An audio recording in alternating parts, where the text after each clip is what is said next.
सामने आप मैडम खड़े होकर को ज्ञापन लेते हैं सर, आप कह रहे हैं कि यही होता है, कैसे चलेगा बताइए आप। फिर आप बोलेंगे कि ऐसे वो तो हो रहे हैं, आप मजबूर कर रहे हैं। क्या बोल रहे हैं कि मैं आ गया, मतलब यार ऐसा थोड़ी है सर। भैया हमारे स्टूडेंट बेचारे कितने देर से चिल्ला रहे हैं, मतलब सर ले रहे हैं ज्ञापन देने का बोल रहे हैं। जिला प्रशासन होश में आओ, होश में आओ, होश में आओ, होश में आकर काम करो, काम करो, काम करो।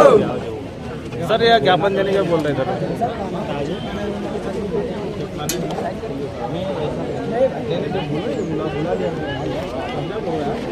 सर। आप बता दो, बता दो आपको, ले लो।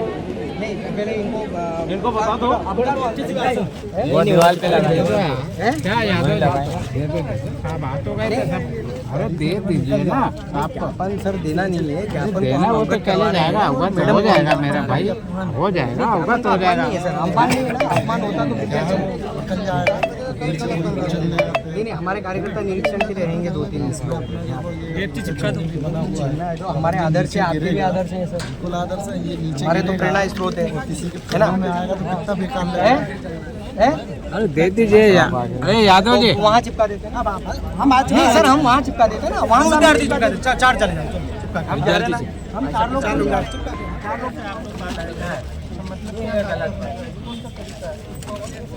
भैया भैया भैया भैया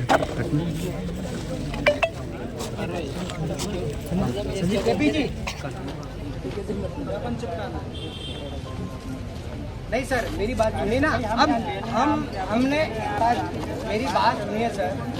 भैया सामने बताओ जहाँ है वहीं खड़ो। और अपने ऑफिस के सामने आप मैडम खड़े होकर को ज्ञापन लेते हैं सर, आप कह रहे हैं कि यही होता है, कैसे चलेगा बताइए आप। फिर आप बोलेंगे कि ऐसे वो तो हो रहे हैं, आप मजबूर कर रहे हैं। क्या बोल रहे हैं कि मैं आ गया, मतलब यार ऐसा थोड़ी है सर।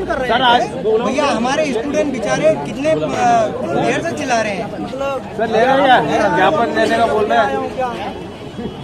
जिला प्रशासन होश में आओ, होश में आओ, होश में आओ, होश में आकर काम करो, काम करो, काम करो। सर ये ज्ञापन देने का बोल रहे हैं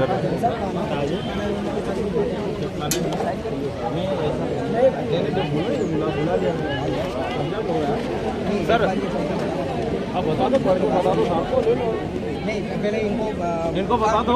देखिए इसमें हमने बहुत सारी पहले तो हमने लगातार लगभग 1 घंटे से हम अवगत करवा रहे हैं प्रशासन को कि हम कलेक्टर मैडम को ज्ञापन देना चाह रहे हैं। और ज्ञापन इसलिए देना चाह रहे हैं कि स्टूडेंट की बहुत सारी एकेडमिक नॉन एकेडमिक प्रॉब्लम्स है।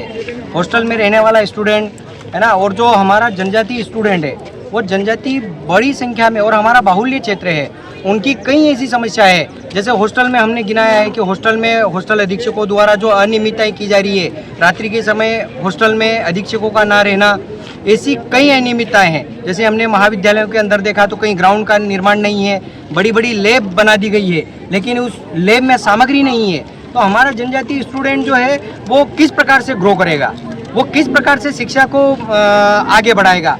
वहीं हम शिक्षा में हम देखते हैं कि पूरे भारत देश में सबसे पहले अगर एनईपी लागू होती है तो वो हमारा मध्य प्रदेश भी बनता है। तो उसका परिचय हम सभी ने और यहाँ के प्रशासन को लोगों को देना चाहिए। लेकिन हम कलेक्टर मैडम के नाम से ज्ञापन देने आए थे, लेकिन यहाँ पे जो है मैडम है ही नहीं। तो हमने यहाँ पे हमारा जो है वो ज्ञापन आप देख रहे हैं कि हमने ज्ञापन को चिपकाया है। तो हम 7 दिन के बाद पुनः वापस आएंगे और मैडम को अवगत करवाएंगे समस्याओं से, मैडम को ही रूबरू उनको अवगत करवाएंगे हम। ऐसी बहुत सारी स्टूडेंट की प्रॉब्लम है, वो सारी हमने इस ज्ञापन के अंदर में भी चस्पा की है। सारी स्टूडेंट की जितनी भी लीगल प्रॉब्लम है वो हमने सारी उस प्रॉब्लम्स को इस ज्ञापन के अंदर में दी है। और हमारे बीच में एडीएम सर उपस्थित थे, हमने कहा भाई हमको अंदर जा करके और 4 लोग जा करके और हम ज्ञापन चिपका देते हैं, तो फिर भी हमको अनुमति नहीं दी गई। इसलिए हमने यहाँ पे विद्यार्थियों की समस्याओं को लेकर के जो ज्ञापन है वो हमने बैरिकेड पे चिपकाया है।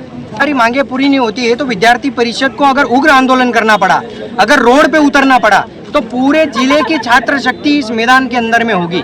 आज हम कलेक्टर का घेराव किया है हमने कम संख्या में, वहीं हम आने वाले समय में अगर हमारी समस्याओं का समाधान नहीं होता है तो हम पूरे जिले की संख्या को इकट्ठा करके हजारों छात्रों को मैदान के अंदर में ला करके और हम कलेक्टर का घेराव करेंगे। मंत्री जी के से भी मिलने का समय लिया था यही समस्याओं को, लेकिन उनके पास भी समय नहीं था। तो हम आने वाले जो 7 दिन है उनके अंदर में अगर हमारी समस्या का समाधान नहीं होता है तो हम आपके मीडिया के माध्यम से भी उनको भी सचेत करना चाहते हैं कि हम आने वाले समय में उनका भी पुतला दहन करेंगे।